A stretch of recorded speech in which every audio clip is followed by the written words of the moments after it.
ایک تاجر تھا، اس کے پاس ایک طوطا تھا جو انسانوں کی طرح باتیں کرتا تھا۔ تاجر کا دل اس کی باتوں سے خوش ہوتا تھا، وہ طوطا اس کو بہت پیارا تھا۔ ایک روز وہ کاروبار کے سلسلے میں کہیں باہر جانے لگا تو اس نے طوطے سے پوچھا کہ میں کاروبار کے سلسلے میں ملک سے باہر جا رہا ہوں، واپسی میں تمہارے لیے کیا تحفہ لاؤں؟ طوطے نے کہا کہ اگر تمہارا گزر کسی جنگل میں سے ہو اور تمہیں وہاں طوطوں کا کوئی غول نظر آئے تو انہیں میرا سلام کہہ دینا اور کہنا کہ تمہارا ایک ساتھی جو قفس میں بند زندگی کے دن گزار رہا ہے تمہیں سلام کہتا ہے۔ سوداگر سفر پر چلا گیا۔ اس کا گزر ایک باغ سے ہوا تو اس میں بہت سارے طوطے ٹیٹے کرتے موجود تھے۔ طوطوں کا غول دیکھ کر اسے یاد آیا کہ طوطے کا پیغام پہنچانا ہے۔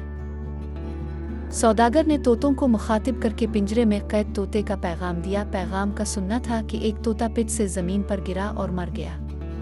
تاجر کو اس بات کا بہت افسوس ہوا۔ واپسی پر اس نے سارا ماجرا طوطے کے گوش گزار کر دیا۔ اتنا سننا تھا کہ وہ طوطا بھی پنجرے میں گرا اور مر گیا۔ تاجر کو اس کا بہت ہی افسوس ہوا۔ اس نے پنجرے سے مردہ طوطا نکالا اور باہر پھینک دیا۔ فانا مردہ طوطے نے حرکت کی اور اڑ کر ایک اونچی شاخ پر جا بیٹھا۔ تاجر نے جب یہ دیکھا تو حیران ہوا اور طوطے سے پوچھا کہ بھائی یہ تم نے کیا حرکت کی ہے؟ طوطے نے جواب دیا کہ وہ طوطا جو پیغام سن کر گرا اور مر گیا، اس نے مجھے پیغام بھیجا ہے، مر کر ہی آزادی حاصل کی جا سکتی ہے۔